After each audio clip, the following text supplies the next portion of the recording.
I was really surprised and gratified to see that there was an interest in not only startups but NGOs.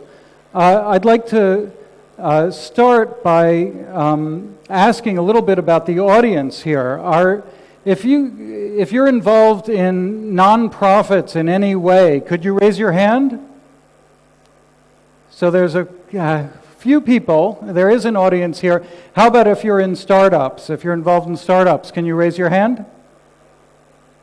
So a little bit more of a startup audience, but it is mixed. It's interesting. Can I ask for the people who are involved in NGOs or nonprofit work? Are they working with big NGOs like CARE or like large organizations, or are they starting their own organizations? Anybody starting their own startup nonprofit? Is anybody doing that here?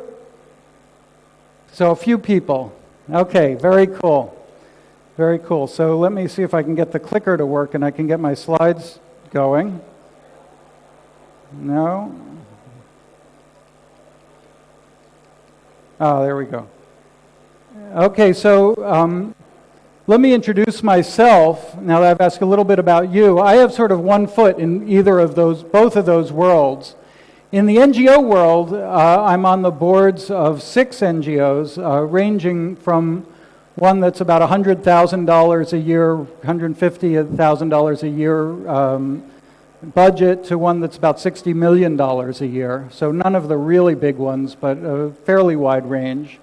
I have an advisory role on a bunch of others. What I tend to focus on, the ones that I'm working on, are issues of poverty and issues of education, women's rights, and media. In the startup world, where my other foot is, I'm an angel investor. I've currently invested in about 30 companies. Before that, I used to write business plans, help companies write business plans and raise money, and I did that with many, many companies. My background is as an economist, but what I've done now, and I hope you'll be here tomorrow to hear my partner, Merrick First, speak. Merrick and I have run a startup accelerator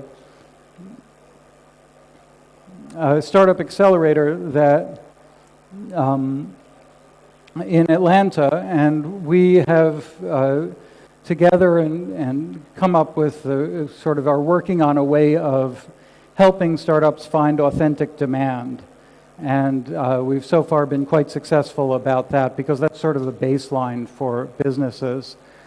So what I want to do today is talk a little bit about startups and a little bit about NGOs and what they can sort of learn from each other. And the best way to do that is to look at how things react in a crisis. So I want to look at an NGO crisis, and I want to look at startups in crisis, and sort of the lessons that each learned, and maybe some of the lessons that they haven't learned yet. That we're in the process, we in the US, you here in Vietnam, and both sides are sort of in the process of dealing with. So I want to start with Haiti. It's very sad and ironic that there's a crisis going on right now in Haiti, but I want to go back to Haiti in 2009. This is a picture of Port-au-Prince, the capital, in 2009, before the 2010 earthquake. And this is the same region afterwards. It was one of the great great human disasters of the 20th century. 220,000 people were killed. It was a worldwide catastrophe. And the world's response was very swift and was very heartening. Total relief funding of about $3.5 billion came flowing in. Actually, not all of it actually got there, but a good bit of it did. You had 80,000, over 80,000, but at least 80,000 aid workers pour into the country from countries all over the world. Each one of those countries sent at least 10,000 people. You had Celebrities like Tiger Woods gave $3 million to help Haiti. Madonna gave over $1 million. Brangelina gave $2 million. All of these people from all over the world focused on Haiti, even the Queen of England. And each of these people gave on average of $1 million to try to help the poor people of Haiti recover from this terrible earthquake. And what they got for it, as they watched their television screens, is they saw scenes like this. If you were in China, you would see on your television screen Chinese workers rescuing people. If you were in the U.S., you saw the U.S. sending tons of aid. If you were from Brazil, you saw Brazilians pulling people out of the rubble, out of the rocks. If you were from Israel, you saw the same thing from Israeli aid workers. And wherever you were, you saw this kind of thing. Fundraisers, people putting out music, people doing all kinds of events to bring money in to help the poor people of Haiti. It was like one of the most wonderful things to watch. But what were the results? Here's one result that's still echoing down through Haiti was a cholera epidemic. What happened was some of the aid workers from Nepal didn't take care of their toilets, and the waste went into the water, and a strain of cholera that had never been in Haiti before killed about 9,000 people, and it's still killing people every year.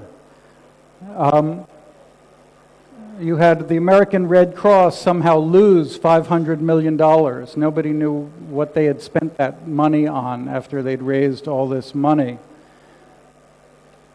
You had assessments that were really quite interesting. I mean, they talked about how the aid did the opposite of what people wanted it to do.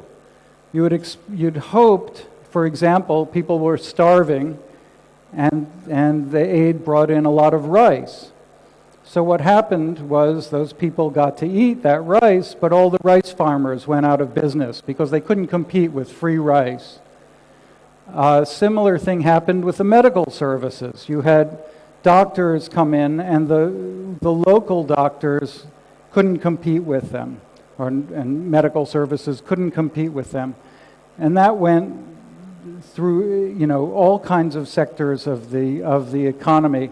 And the result was very negative in terms of their view of the outside world. The outside world had poured all these things in to support them. Everyone felt very good about themselves, but it was very often not helping, or even doing the opposite of helping. So there was an assessment of this, and many assessments, many organizations had a lot of thinking and a lot of concern about it. And in that process, they observed some interesting things. One is, you saw on your TV screens all of those aid workers pulling poor people out of the rubble, out of the broken, collapsed houses and so on. It turned out that they had pulled a total of about 120 people out from broken places. Remember, there were 200,000 killed, so 120 is, I'm glad those people survived, but that's a drop in the bucket. It's a small number. Meanwhile, Haitians had pulled about 5,000 people out of the rubble.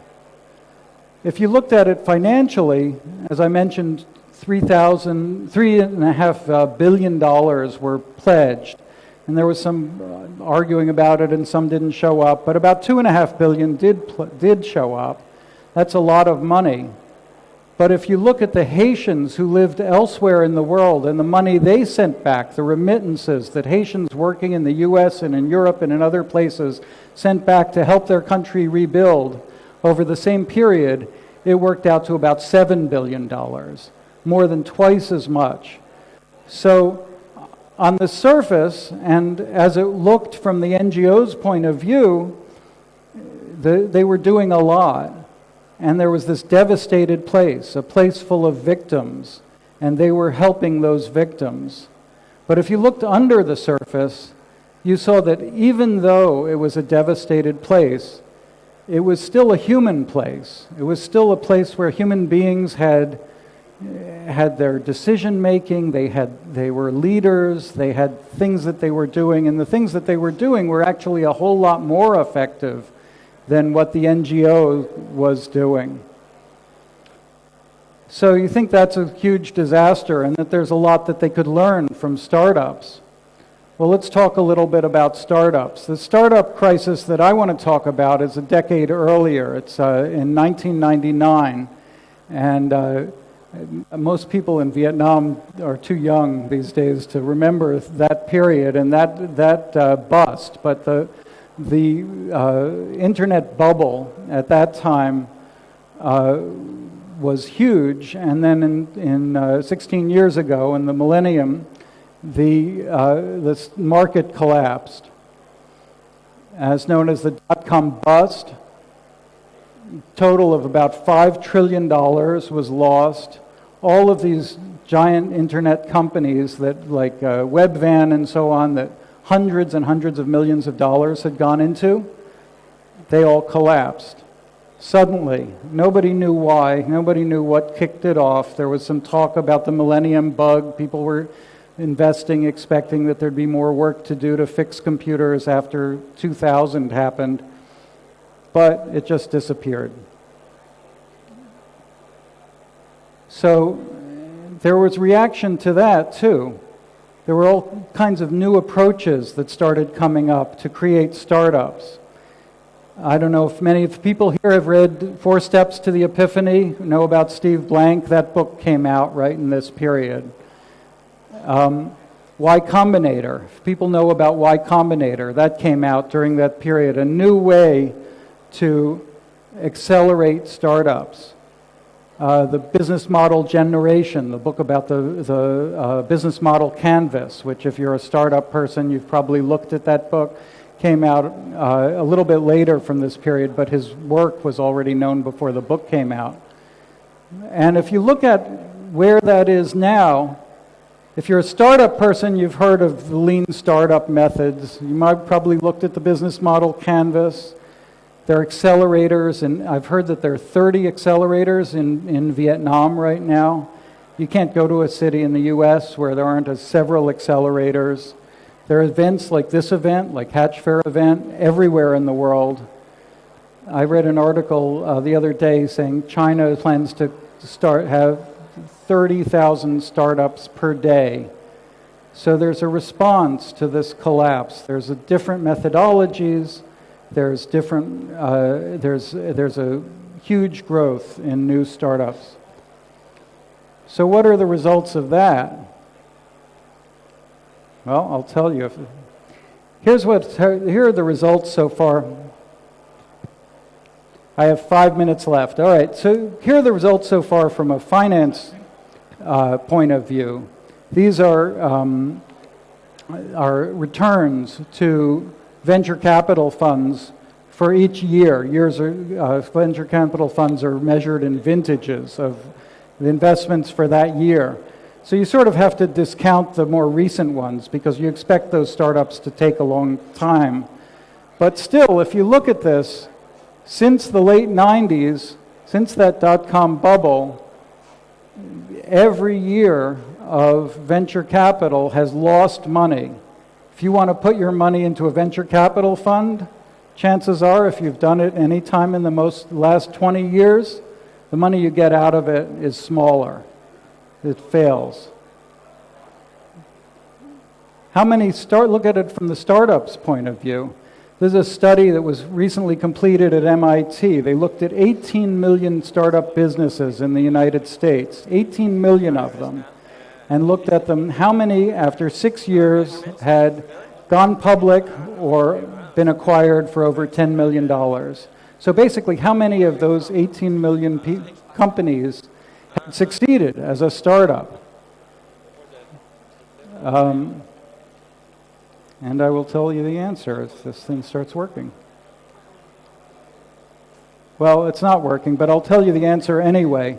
It's a little over 5,000 of them. 5,000 of the 18 million. which comes out to about 1 in 3,500.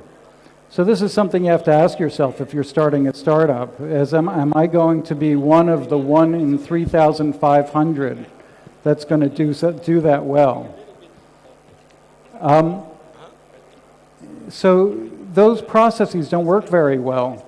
But at the same time, here's what you see. You see, these are the unicorn companies over the last few years, the companies that have been valued at over $1 billion. And you see that in 2011, 12, 13, there were few of them. And over the last couple of years, there have been a lot of them. So it looks like, oh my God, you can become one of these billion-dollar companies. That's what you see. What you don't see is that the other 3,499 that are going bust or aren't becoming that. So what are the lessons learned? The lessons learned from the NGO point of view was that even in an earthquake victims, they're their own rescuers. Partnership with communities. You can't just come in and treat them like they are mechanistically, like they're the victims and we're going to take care of them. And when people are doing things for themselves, like growing rice, don't disrupt them by bringing the rice in. Those are lessons for startups as well, actually, because when you substitute for victims, you substitute customers. How do you treat customers? Do you treat customers like they are sort of a mechanism, like a vending machine? You will put a certain thing in and they will put a certain thing out. Or do you treat them like human beings? Do you understand what they're what they're like? So what startups have learned is that, first of all, is that almost all of them fail. So how they've reacted to that is to start very cheaply and keep track of what happens and expect them to fail, expect to change, to iterate, and to get it. What they say is get out of the building, but what that means is understand what's going on with the customers. Get out and talk to the customers. How you do that turns out to be very tricky, much more difficult than people think. It's not just a simple question of asking people what they want. And that's what we're working on at Flashpoint. But you can't understand what's going on. You need to understand what's going on with customers, and you can't do it unless you get out of the building. This is a lesson that startups have learned, which the NGOs really need to learn, which is you need a business model. A business, even though an NGO is a non-profit, it still needs a business model. It still needs who are our customers, how are we taking care of them. NGOs are usually a two-sided business model where you have to get your money from somewhere as well. So your funders are also your customers. So I'm out of time. Thank you very much.